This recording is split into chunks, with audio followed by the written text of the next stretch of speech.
Welcome to the WRAL Daily Download. I'm Grace Holland. As the 2026 election cycle heats up, housing affordability is a top issue in North Carolina, so state lawmakers are setting up a conversation over property taxes. On Monday, the legislature announced a bipartisan committee to find ways to bring financial relief to homeowners. WRAL state government reporter Will Doran is here to walk us through this. And Will, let's just set the stage here. What is the state of housing affordability in our state? Well, Grace, houses are fairly affordable in North Carolina, especially compared to a lot of other places in the country.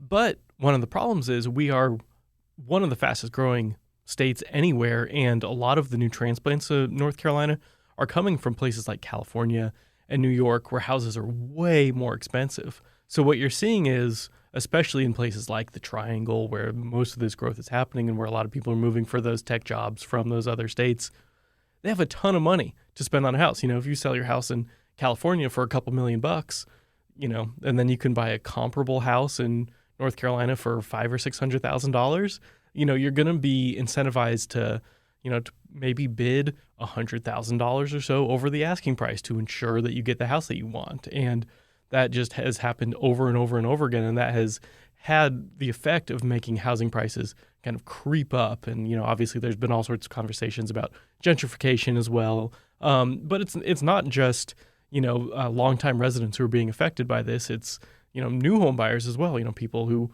might not have just sold a multi-million-dollar house in California, you know, who are just trying to get themselves started and, you know, get that American dream going, which, you know, buying a house is obviously a huge part of that. So who is on this committee that was announced on Monday? It is a bipartisan committee in the State House of Representatives. The Speaker, Destin Hall, created it and put, you know, all Republicans in charge of it, as you would expect, because Republicans control the legislature, but put a lot of Democrats on the committee as well, and it's really a mix of people from urban and rural backgrounds. So the goal, hopefully, is that they get a mix not just of political perspectives, but also geographic perspectives as well. Okay.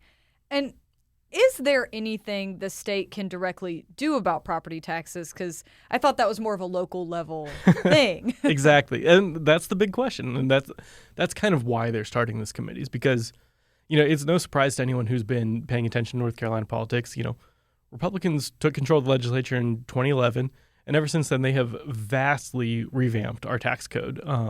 They have cut income taxes. They've kind of increased what you have to pay for sales taxes. But the one thing they haven't touched is property taxes, and that's because property taxes don't go to the state at all. That's just a totally local thing. Cities and counties set those rates, then they collect all the money, and that's, you know, it helps pay for schools and for cops and your parks, things like that. And so there hasn't really been much of a reason for the state to get involved because it doesn't really affect the state. But what we've seen, again, in part as the legislature has cut income taxes and things like that, you know, schools haven't received as much funding. And so a lot of times counties have felt the need to raise property taxes to fund their schools. And, you know, sometimes they ask voters to do it, and sometimes they'll just go ahead and do it on their own. But a lot of times, you know, we'll see when things do get put on the ballot, voters do often vote for property tax hikes. So we've seen just kind of consistent across the board property tax hikes in recent years in North Carolina. And now it's getting to the point where they're saying, okay, what can we do about this as a legislature? You know, we're hearing all these complaints from people about property taxes going up. And so we need to create this committee to figure out what we even can do. What do we have the power to do? What do we have the political will to do? So those are some of the questions that they're really going to be tackling as next year heats up. Okay. Let's take a quick break right there, and we'll be right back. So, Will, before the break, you were setting the stage on housing affordability, or maybe how it's becoming less affordability in our state, and sort of where property taxes fall into all of this. Now, it would seem anything that, you know, in theory, the state legislature could even do on this would have to do with people paying less as a result.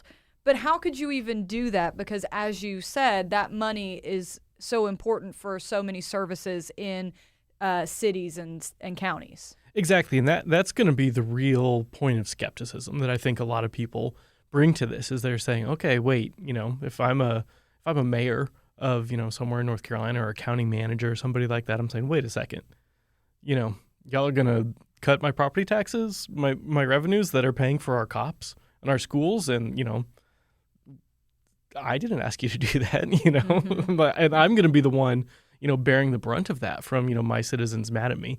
So the legislature is saying, so far at least, that they want to figure out some sort of way to bring relief to people, to individuals, whether that's people or businesses, without hurting the money that cities and counties are bringing in. Well, how do you do that? One way to do that would just be to have the state subsidize it.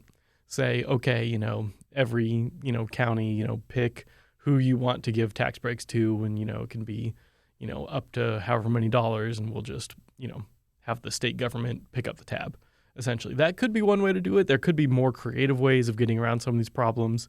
And again, those are things that they're going to be figuring out. This is, a very new committee that's been announced. They haven't even met yet. And so we definitely still have a lot more to go to figure out exactly what they can do, what they can't do, what they want to do. But in general, it does seem that they want to try to accomplish these goals without hurting the abilities of cities and counties to pay the bills. Okay. And is there a certain group or part of the state that they are honing in on here? Is there, a certain group of people that are more sensitive to these kind of affordability issues? I think about, elderly people. Yes, that is the big one. If you're a senior citizen or anybody else who's on a fixed income, you just rely on Social Security or pension or what have you, maybe you own your house outright and you're not paying mortgage payments anymore, and so you really only need to pay your property taxes and your utilities. Well, those have all been going up. I mean, we've done plenty of stories here about, electrical bills keep rising, water bills keep rising, and now, property taxes have been rising as well. So if you're, making the same pension that you've been making for years, but suddenly these bills start adding up, that could force people out of their homes. So that is really definitely a concern that this committee is going to take. And then also, I mentioned this at the beginning too, but for younger people, for first-time home buyers, it could be, it's property taxes aren't a ton of money. It's a few $1,000s a year, but, that could really be, what determines whether or not you're able to afford a house or not, or if you're able to afford a house in the area where you want to buy, or if you're forced to look, 20, 30, 45 minutes further away from your job, your school, whatever. Mm-hmm. So what does this tell us about the 2026 election cycle and what some of the conversations are going to be as we, start hearing debates and things like that? Well, I mean, the classic line in politics, right? It's the economy, stupid. And, we've been talking about inflation for a long time. Inflation is obviously still an issue. And we've even seen it at the federal level. President Trump is really trying to put a lot of pressure on the Federal Reserve to bring down interest rates, which, again, relates to housing because that's, what determines your mortgage payments. And so, obviously, the state government can't do anything about interest rates. That's a federal issue. But they can potentially do something about property taxes. And so they want to show that they are in tune with this issue, that they're trying to find some sort of fix. And even if it's not something that has traditionally been the role of the state legislature to get involved in, they are saying we've identified this as a problem that's statewide. And, we have 100 counties in North Carolina and something like 550 cities and towns. And, getting all 600 plus of those on the same page could be tough. And so, the legislature, they're drawn from across the state and they have the power to come in and, think of ideas to bring back to their local officials or orders, marching orders to give their local officials as well. So we'll see what they come up with, but it's definitely going to be a hot topic of 2026 leading up to those midterms, just trying to show people that they are still focused on fixing, the basic pocketbook issues for a whole lot of people in our state.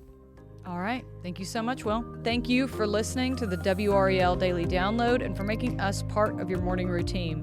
Another great way to get WRAL news is the Morning Briefing newsletter. That's a daily email with Triangle news, events, and headlines to help you get ready for the day. You can sign up at WRAL.com/newsletter.